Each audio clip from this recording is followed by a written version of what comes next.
Student, तो आज हम लोग थर्मोडायनामिक्स के ऊपर बेस्ड जो एमसीक्यूज है वो सॉल्व करेंगे. So let us see the first one.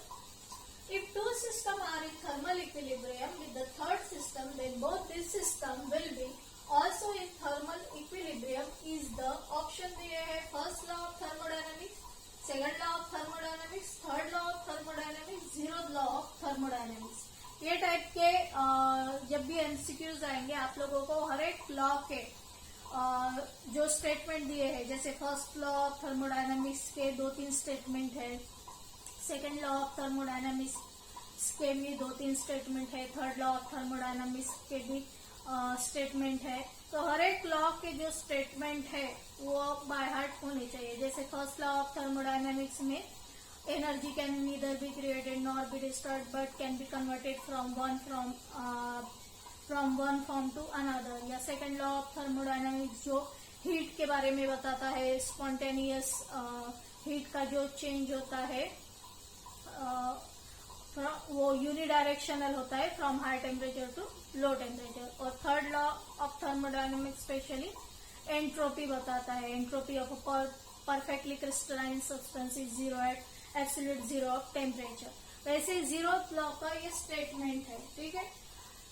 सो फिर से देखो, if two system are in thermal equilibrium, जैसे ये लॉ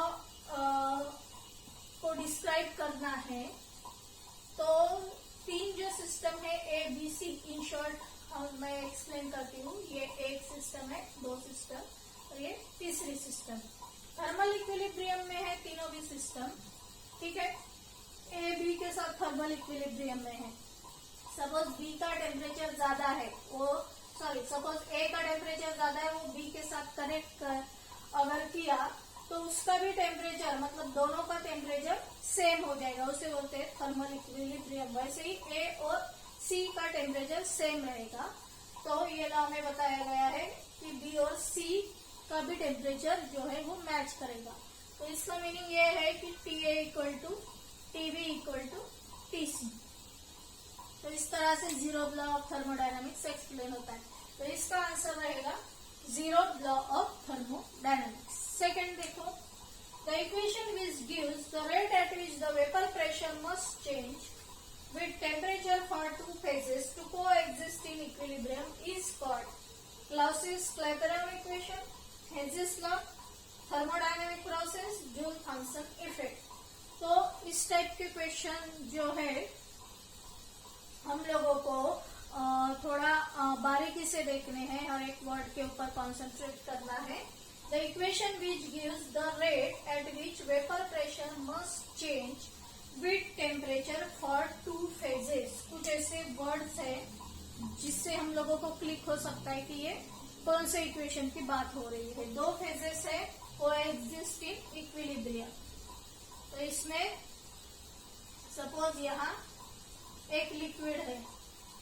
ठीक है. इसे सपोज हम हीट कर रहे हैं तो ये वेपर में कन्वर्ट होगा.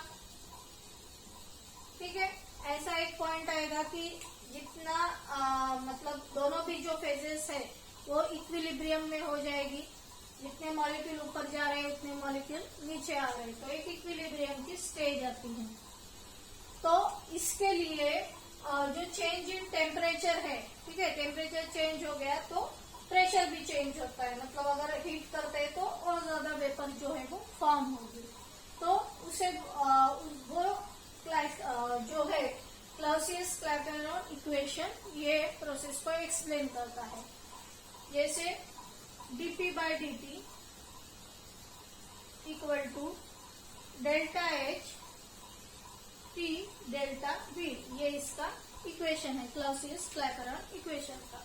तो इसका आंसर रहेगा क्लॉसियस-क्लैपेरॉन इक्वेशन. हेजिस लॉ क्यों नहीं रहेगा? क्योंकि हेजिस लॉ जो है वो 1 स्टेप में रिएक्शन अगर हो रही हो या सेम रिएक्शन अलग अलग स्टेप में हो रही हो तो जो भी हीट चेंज है वो सेम रहेगा.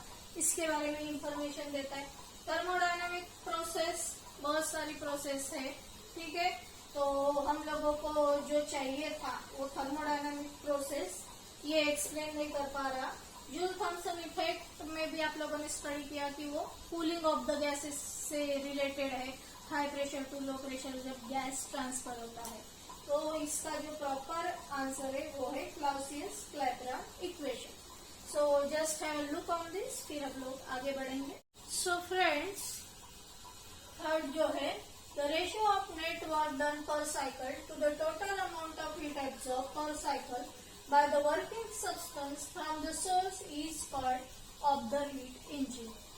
ऑप्शन में एफिशिएंसी है, capacity, working substance, heat absorb, ये दो तो मैच करते ही नहीं है। और थर्मोडायनेमिक्स में कुछ पर्टिकुलर वर्ड्स ही यूज करते हैं, जैसे हीट इंजन अगर है तो उसकी इफिशियंसी, ठीक है, एफिशिएंसी वर्ड उससे रिलेटेड होगा, या कुछ वर्ड जो है फिक्स है, जैसे ऑलरेडी हम लोगों ने क्लाउसियस-क्लैपेरॉन इक्वेशन, ठीक है, जो साइंटिस्ट वो इक्वेशन को बनाता है उसका ही नेम दिया जाता है। तो थर्मोडायनेमिक्स में जो वर्ड्स है वो हम लोग चेंज नहीं कर सकते हैं, ठीक है, जैसे है एज इट इज हम लोगों को बाय हार्ट करने पड़ेंगे। सो यहाँ the ratio of net work done, in general नीटा, इफिशियंसी नीटा से डिनोट करते हैं, वर्क डन अपॉन हीट।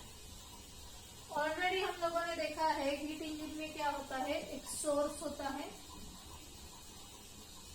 ठीक है, सोर्स होता है, और यहाँ रहेगी सिंक, और यहाँ वर्किंग सब्सटेंस या इंजन रहेगी।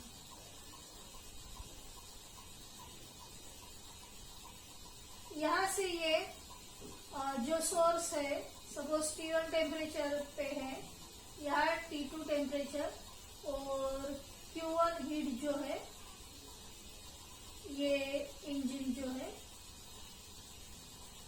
एब्जॉर्ब कर रहा है, और Q2 हीट जो है वो रिजेक्ट होती है, रिजेक्टेड टू द सिंक। तो यहाँ क्या मिलेगा, वर्क डन जो है, या ऐसे डेल्टा W इक्वल टू लिखेंगे अपॉन हीट। तो डेल्टा W क्या है, ये जो Q1 है उसमें से Q2 तो सिंक को चली गई, अपॉन ये जो है हीट एब्जॉर्ब होती है, तो ये हीट एब्जॉर्ब जो है वो Q1 है, Q1 हीट एब्जॉर्ब करता है। इसे सॉल्व करेंगे तो Q1 upon Q1 1 minus Q2 upon Q1, तो नीटा इक्वल टू ये इक्वेशन मिलता है। इसे ही बोलते हैं एफिशिएंसी ऑफ हीट इंजन। सो इसमें करेक्ट ऑप्शन है एफिशिएंसी। तो हर एक कंसेप्ट आप स्टडी करते हो तो उसका एक तो स्टेटमेंट भी लर्न करना है, अगर कुछ लॉज है तो स्टेटमेंट लर्न करना है, जितने भी फॉर्मूलाज दिए हैं, ठीक है, उतने फॉर्मूलाज भी लर्न करने हैं, जितने इक्वेशन दिए हैं थर्मोडायनेमिक्स में वो इक्वेशन भी आप लोगों को अच्छे से लर्न होने चाहिए, तभी आप एमसीक्यूज प्रॉपरली सॉल्व कर पाओगे। तो ये हो गया, ठीक है, थर्ड क्वेश्चन। फिर हम लोग फोर्थ क्वेश्चन की तरफ जाएंगे। फोर्थ क्वेश्चन में क्या दिया है, del T upon del V at constant entropy equal to minus del P upon del S at constant volume is Maxwell relation, Clapeyron equation, internal energy change, enthalpy change. Enthalpy change हमेशा delta S से लिखते हैं, ठीक है, तो उसका यहाँ कुछ रिलेशन नहीं है। Internal energy change delta U delta E से डिनोट करते हैं, उसमें से भी कोई टर्म यहाँ नहीं दिख रही। क्लैपेरॉन इक्वेशन, ठीक है, जो फेस ट्रांजिशन के लिए यूज करते हैं, वो टाइप का भी ये इक्वेशन नहीं है, ये है मैक्सवेल रिलेशन, ठीक है। तो ऐसे जो मैक्सवेल रिलेशन है, जितने भी मैक्सवेल रिलेशन है, ये एक ही नहीं, जितने भी है उतने आप लोगों को बाय हार्ट होने चाहिए। उसके लिए भी जो है स्क्वायर बनाया गया है कि जिससे इजीली आप लोग ये रिलेशन जो है लर्न कर पाओगे। वो स्क्वायर क्या था, ऐसे temperature, pressure, volume of entropy, ठीक है, इस तरह से ज्वाइन करेंगे ये स्क्वायर में, और अगर डायगोनल यहाँ ऐसे ड्रॉ करेंगे। तो अभी चेक करो, del T by del V, ठीक है, del T by del V, del P by del S, del P by del S, ठीक है। और कांस्टेंट कैसे देखना, ये टी से, डेल टी से स्टार्ट किया है तो यहाँ टी का डायगोनल अपोजिट यहाँ एस है, तो यहाँ कांस्टेंट एंट्रोपी। यहाँ डेल पी ऊपर है तो ये पी जो है उसका डायगोनली अपोजिट भी है, इसीलिए यहाँ कांस्टेंट वी। और TPSV ये आप लोगों को बाय हार्ट लर्न करना पड़ेगा, या कोई टैग देख लो लर्न करने की, ठीक है। या ये ऐसे भी इजीली 2-3 बार माइंड में ऐसे रोज रिवाइज करते जाओ, TPSV तो वो लर्न हो जाएगा। और जितने भी मैक्सवेल रिलेशन है वो आप लोगों को इजीली मतलब बाय हार्ट करने की भी जरूरत नहीं पड़ेगी। सो इसका आंसर है Maxwell relation. So just have a look on this, then हम लोग आगे बढ़ेंगे। सो स्टूडेंट, फिफ्थ देखेंगे question. The efficiency of a Carnot engine depends on the nature of the working substance, the time of working of the system, the capacity of the engine, the temperature, range of operation. क्या पूछो है? Efficiency of a Carnot engine. Already देखा है हम लोगों ने, नीटा equal to, ठीक है, 1 माइनस T2 अपॉन T1। किसके लिए?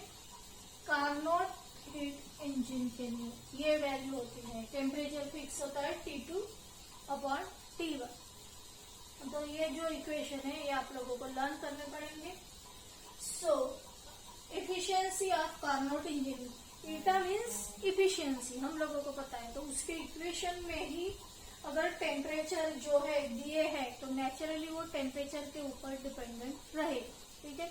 तो इक्वेशन जो है बाय हार्ट करो, जिससे हम लोगों को समझ में आता है कि पर्टिकुलर जो क्वांटिटी है वो किसके ऊपर डिपेंडेंट है या किसके ऊपर डिपेंडेंट नहीं है।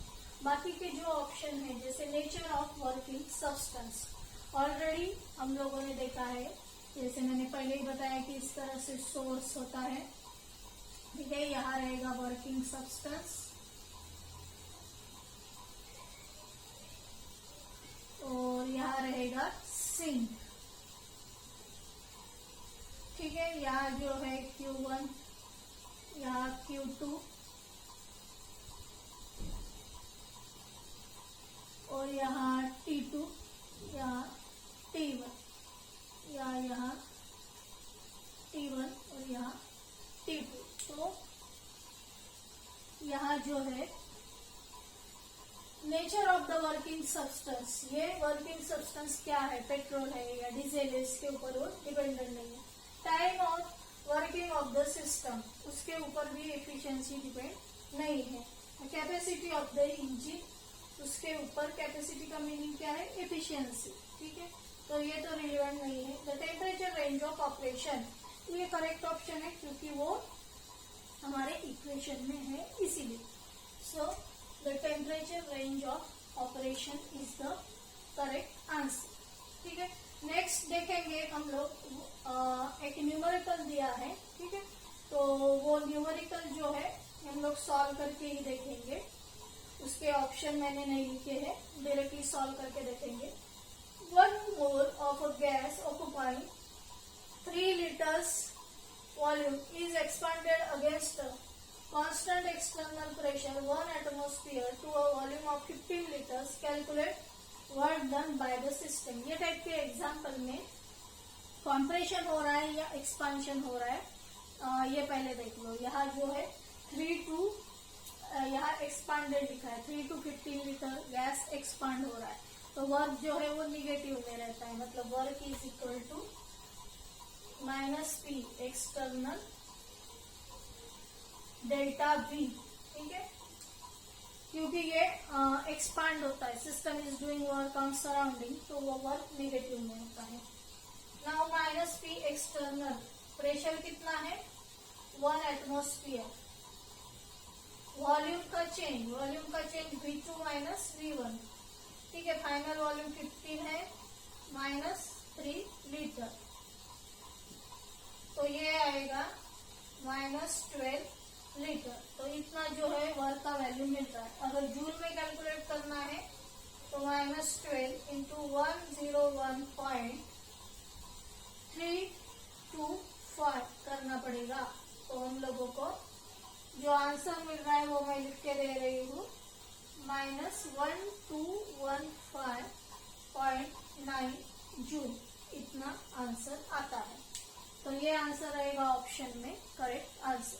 सो just have a look on this, फिर हम लोग आगे के एमसीक्यूज लेंगे। question is heat and work are point function, path function, intensive properties or extensive properties. Heat and work ये जो है पॉइंट फंक्शन है या पाथ फंक्शन है. पहले थोड़ा कंसेप्ट हम समझ लेते हैं. सपोज यहाँ से हम लोगों को सपोज ये जो है डेस्टिनेशन वहां पहुंचना है, तो एक वे है कि स्ट्रेट ऐसे जाए या यहाँ से ऐसे ऐसे टेढ़े मेढ़े रास्ते से यहाँ तक जाके पहुंच जाए. तो कौन सा वे जो है उसमें कम वर्क लगेगा? नेचुरली देख के हम बता सकते हैं कि ये पाथ से गए तो कम वर्क लगेगा, यहाँ से ऐसे ऐसे ऐसे घूमते हुए गए तो ज्यादा वर्क लगेगा. मतलब पाथ के ऊपर जो है डिपेंडेंट है वर्क.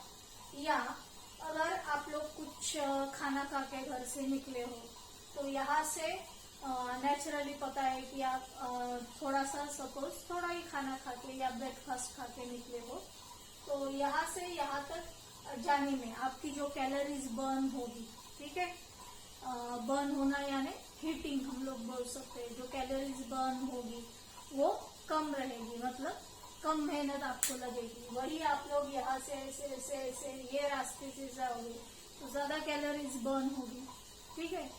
तो मतलब ज्यादा हीट जो है बॉडी से बाहर निकल रही है. इसका मीनिंग क्या है कि हीट भी डिपेंड करती है पाथ के ऊपर, ठीक है. So heat and work our path functions. इसे पॉइंट फंक्शन नहीं बोल सकते. पॉइंट फंक्शन यानी कि टेम्परेचर. ये सपोज यहाँ का जो टेम्परेचर है, ये बॉडी का टेम्परेचर है 80 डिग्री सेंटीग्रेड. तो आप किसी भी पाथ से जाओ टेम्परेचर तो सेम ही रहेगा, ठीक है. ऐसा नहीं है कि ये पाथ से जाओगे तो टेम्परेचर कुछ अलग फील होगा या प्रेशर कुछ अलग फील होगा. तो टेम्परेचर और प्रेशर जो है वो सेम रहता है. ये टाइप के फंक्शन को पॉइंट फंक्शन बोलते हैं. लेकिन जो पाथ के ऊपर डिपेंडेंट है इनको पाथ फंक्शन बोलते हैं. फिर इंटेंसिव प्रॉपर्टीज, एक्सटेंसिव प्रॉपर्टीज, ये कंसेप्ट डिफरेंट है, ठीक है. तो ये दोनों नहीं रहेंगे option.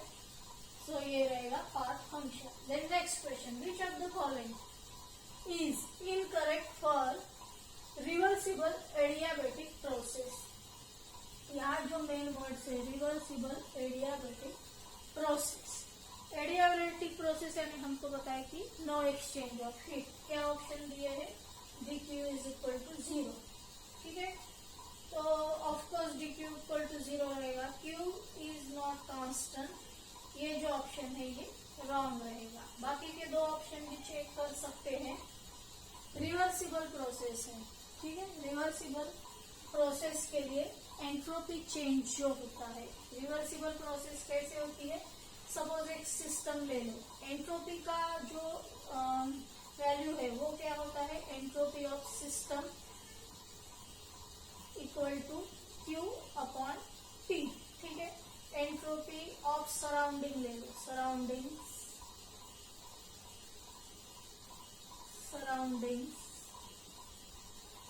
Equal to minus Q bye T. Suppose system की एंट्रोपी है Q बाय T, ठीक है. और तो सराउंडिंग जो है, अगर सपोज एक आइडियल गैस एक्सपांड हो रहा है, ठीक है, तो जो एंट्रोपी चेंज रहेगा वो गैस का वो Q बाय T रहेगा. एक्सपांड हो रहा है, सराउंडिंग से ही सपोज एब्जॉर्ब कर रहा है, तो सराउंडिंग्स का जो रहेगा एंट्रोपी वो माइनस Q बाय T. और दोनों को अगर ऐड करते हैं total entropy Q bye T minus Q bye T, तो हमको 0 मिलेगा, ठीक है. लेकिन रिवर्सिबल प्रोसेस में क्या होता है? ये प्रोसेस हो गई, फिर से ये प्रोसेस का रिवर्स यानी क्या कि वो सराउंडिंग्स जो है, ये सिस्टम सराउंडिंग से ही ले रहा है. लेकिन अगर सराउंडिंग ने हीट ले ली, ठीक है, तो उसकी heat suppose Q bye T हो जाएगी और सिस्टम की heat minus Q bye T हो जाएगी. तो फिर से 0 ही मिलने वाला है. तो entropy change for reversible process is 0. तो ये जो ऑप्शन है ds is equal to 0 correct है. s इज कांस्टेंट, ये भी करेक्ट है. तो just have a look on this. फिर हम लोग आगे के दो क्वेश्चन ले लेंगे. 8th question question is, which of following is not the intensive property? Options are mass, volume, internal energy, all the above. Intensive property means what?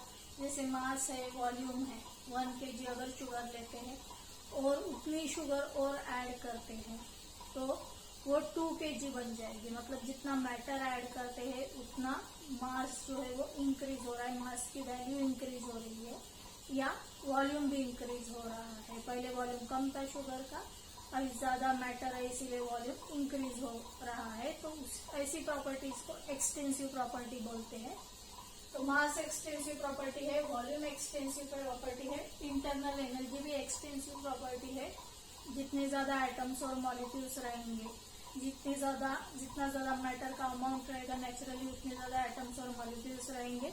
तो internal energy उनके ऊपर डिपेंड रहती है। ज्यादा एटम्स मॉलिक्यूल है, ज्यादा वाइब्रेशन है, ठीक है, मॉलिक्यूल्स के बीच में ज्यादा कोलिजन्स है, तो उसके ऊपर इंटरनल एनर्जी की वैल्यू डिपेंड रहती है मैटर के ऊपर। तो वो भी एक एक्सटेंसिव प्रॉपर्टी है।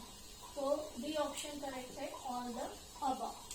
Then 9th question, the process which proceeds infinitesimally slowly is called cyclic, reversible, irreversible, adiabatically।